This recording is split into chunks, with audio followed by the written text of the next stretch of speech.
comment on transforme cette force de la communauté en un levier business?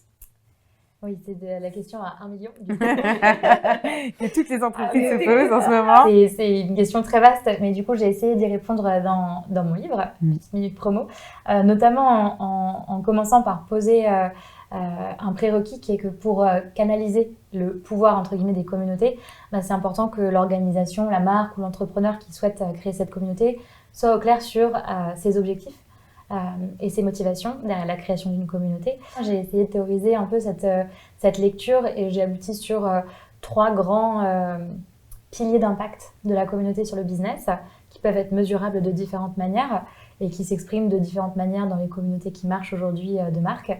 Ça va être la communauté qui a un impact sur le capital de marque. Donc, j'ai appelé ça le modèle BRP, Brand Equity, donc capital de marque, R comme revenu et P comme produit pour l'innovation. Donc B, Brand Equity, capital de marque, la communauté, elle va contribuer à incarner la marque, à la faire rayonner sur les réseaux sociaux, en ligne, hors ligne, etc., à travers des gens qui adhèrent à son message, à ses valeurs, etc. Ensuite, on a la brique revenu.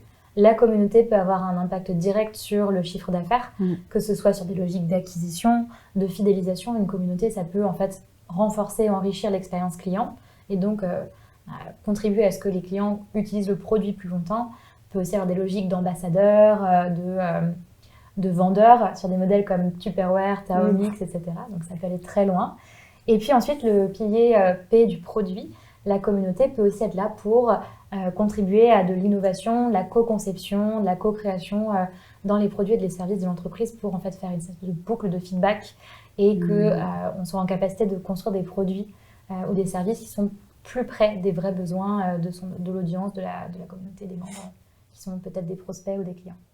La communauté, ça me fait souvent un peu penser à la fan zone aussi un peu, mais peut-être que je sais pas si tu as la même réflexion, mais je trouve c'est aussi, je pense, pour la marque ou pour le dirigeant qui s'entoure de cette communauté, là, qui arrive, cet exploit, hein, parce que c'est un exploit, je trouve, de réussir à fédérer une vraie communauté forte et soudée.